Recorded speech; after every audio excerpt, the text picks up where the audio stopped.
Since we're reviewing Captain America Civil War, there's two things that I need with me right now. What if we go do our... Oh yeah! Boom! And what else do I need? Oh yeah.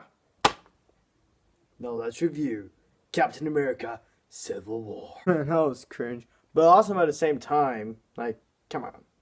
Come on.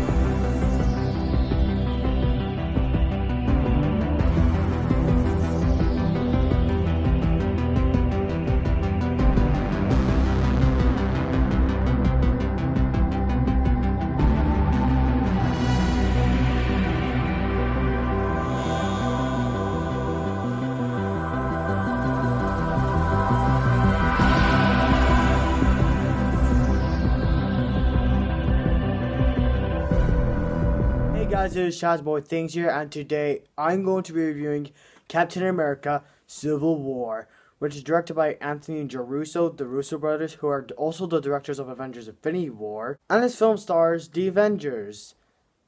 There's no point in naming them. And this film also stars newcomers who are Chadwick Boseman as T'Challa, aka the Black Panther, and Tom Holland, aka Peter Parker, aka and aka Spider-Man.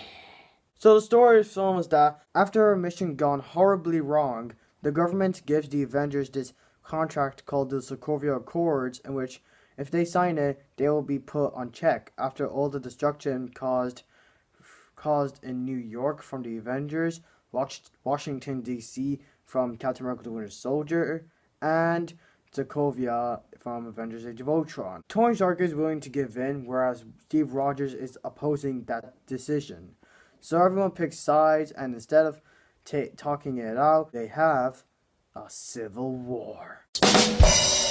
And also Bucky, Black Panther, Spider-Man, Hawkeye join the party because awesomeness! So the main reason this film was made was mainly due to when Batman vs. Superman Dawn of Justice got announced. So Marvel decided, hey, let's make something that is just like Batman vs. Superman, and which will obviously be better than Batman vs. Superman, so that we can kick DC's ass once again. Therefore, Civil War is made just because Batman vs. Superman was being made, and it paid off. This film was better received than Batman vs. Superman, and made a lot more money than Batman vs. Superman. It's currently sitting at a 90% on Rotten Tomatoes, whereas Batman vs. Superman is sitting at 27%. And this film made over $1 billion worldwide, whereas Batman vs. Superman made a little under that. So this film did fantastically, critically and financially, even though it was just trying to be a copycat of Batman vs. Superman. And that film failed, and which means that Marvel can do basically anything. What do I think of this film? I love it. So let's start off with the positives, and the biggest positive is the performances. Everyone is great. Robert Downey Jr., Chris Evans, Scarlett Johansson, everybody are just great as usual. And Chadwick Boseman as T'Challa, aka Black Panther, is just amazing. He's so incredibly badass, and especially this line. I'm glad. I don't care. And Tom Holland as Spider-Man, he is perfect as Spider-Man. I love Tobey Maguire, but Tobey Maguire is fantastic as Spider-Man as well, don't get me wrong, but Tom Holland is perfect for Spider-Man. He looks like he's a teenager, he has this teenage voice, and he just acts so geeky and stuff, and that's who Spider-Man is. And Tom Holland pulled that off perfectly, and I could have not asked for a better version of Spider-Man than the version we got in this movie. Another great positive is the action sequences. All the way from the chasing between Bucky, Steve, and Black Panther to the final fight scene in the facility between Steve and Bucky versus Iron Man, and the airport fight scene. Don't get me started on it. I love it. The airport fight scene is such a joy to watch. It may be my favorite MCU fight scene because it's just a huge splashdown, and you could tell they had a great time filming it as well, as much as we had a great time watching it. And when Spider-Man appeared for the first time, and when Ant-Man turned gigantic, and Spider-Man's reaction to it, holy shit! And Spider-Man just swinging around Ant-Man, and Iron Man and War Machine just punch Ant-Man, and then he just falls down, and then like everything else about it is just perfection. That was awesome! I can't gush about this scene enough. I don't know how they could pull off with these amount of main characters just battling it out and making it entertaining and fun, just a pure joy to watch. I just love that scene, that fight scene with a passion. Another great thing about this movie is that in terms of siding with Tony or Steve, you can't decide who you side with because they're both right in their own ways. Like, let's look at Tony's point. He wants to be put on check because he's guilty. Because in the first two Iron Man movies, he had these weapons exposed so that the bad guys stole weapons to make something out of it that can be used to kill people. And in Age of Ultron, he created Ultron, a robot gone too intelligent that he decided to just destroy the entire universe, and he resulting in Sokovia getting destroyed. So Tony feels guilty about all of that, and he just wants to give himself in. If you look at things from his perspective, then he kind of has a point. Like, well, most of you might not agree with him, but from his emotions and from his perspective, I can see where he's coming from. For Captain America, he said that their job is basically saving as many people as they can, but some people can die along the way. You can't save every single person in the universe, but it doesn't mean you give up just because you can't save a couple of people. And he's totally right in this situation, so I side more with Steve, but at the same time, I see where Iron Man is coming from. And I just switched to both. I switched with both of them to the point where I just want to side with both of them. In terms of points, I sided with Cap, but however, Iron Man's team is more badass, so I have to go with Team Stark. So I go with half Team Cap, half Team Stark. I just side with both. I just side with both. Okay? I just side with both. However, towards the end, I kind of wanted to side with Iron Man, since in the third act where it's revealed that Bucky killed Tony's parents, and which is the most emotional scene in the film, and that was heartbreaking. Sure, Bucky was brainwashed, so it wasn't kind of his fault, but still, he killed Tony's parents. Like, if I were in Tony's position, that would be the most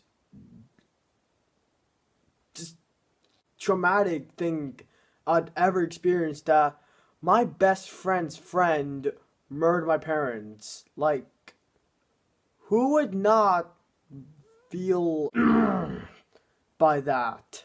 Like, come on. And like, even there, Bucky was still like brainwashed, so he couldn't do anything about that. But still, you you could even side with both in that situation. That's just crazy. I really like this. I also really like the score of this film. Definitely not as good as the Winter Soldier score, but still really good. I also love how they cooperate. They were able to incorporate Black Panther and Spider-Man to this without them feeling too forced into the movie and just there just to set up their solo movies. They had a purpose to be there. Well, Black Panther had the most purpose to be in this film, and he actually had a sole purpose in the story. Like, he thought that Bucky Barnes blew up the building in which everyone was in, including his dad, so that's the reason why he wanted to kill Bucky Barnes. That's why he sided with Tony, who was with Team Stark, and that in that way he was well incorporated into the story.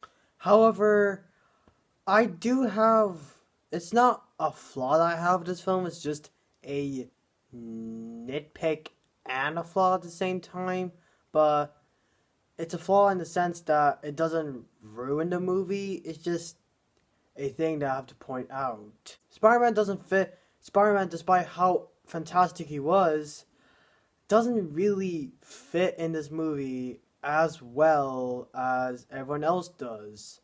Like, Black Panther is well incorporated into the story, but Spider-Man, he isn't, I wouldn't say crammed into it, he just was there because since Marvel did get the rights to him, to his character from Sony, like Sony and Marvel are sharing it, so like Sony let Marvel put him in the cinematic universe, so this was his first movie. But keep in mind that as of the time this film takes place, Peter Parker is only 14 years old, and Tony Stark recruits him to fight in a battle in which he could possibly get himself killed. And like, that's really reckless of Tony, and his recklessness is the reason why he wants to be put in check, because he's being too reckless and he's too guilty of people getting hurt. But however, he's recruiting a 14-year-old where he could possibly get himself killed. Like, basically Tony Stark is doing the exact thing that he wanted to be in check for. Like, he's doing the one thing in which he feels guilty of doing, is that letting people get hurt. And however, he's recruiting a 14-year-old kid to fight in a battle where he could get himself killed. That doesn't really feel right to me. He just contradicts everything that he just contradicts his points on why he wants to be put in check, and it's just really reckless of Tony that he would do such a thing. But thank God Spider-Man doesn't get hurt in the film, and he only just gets a couple of bruises, but that's it. He comes out fine, and thank God for that. But he could have gone self-killed, and you just be more careful when you're just be more careful, Tony Stark, okay? Just okay. That's basically the only flaw I have with this film. I don't really have any flaw with anything else. I think everything else is just so goddamn fantastic. So by the end of the day, Captain America Civil War is just great. everything about it, except for Tony's decision on recruiting Spider-Man, everything outside of that is fantastic. The action, the performances, the fact that you side with both Captain America and Iron Man, the characters, Black Panther, Spider-Man, the airport fight scene, everything, almost everything, all those things in this film are perfect. And this film really made up for Age of Ultron. And Age of Ultron was just a small hiccup, but they went back on track. Sure, call this film Avengers 2.5 if you want, but does that really make this film any worse? Not to me. And this film was and I just love this film so much, and I'm gonna give it a 9.5 out of 10. So that was my review for Captain America Civil War. What did you think of this film? Do you agree with me? Yes, no, maybe so. If you want to post your thoughts, you can post them down below in the comment section. I'm Shaz Things, and I'll see you later. Okay, bye.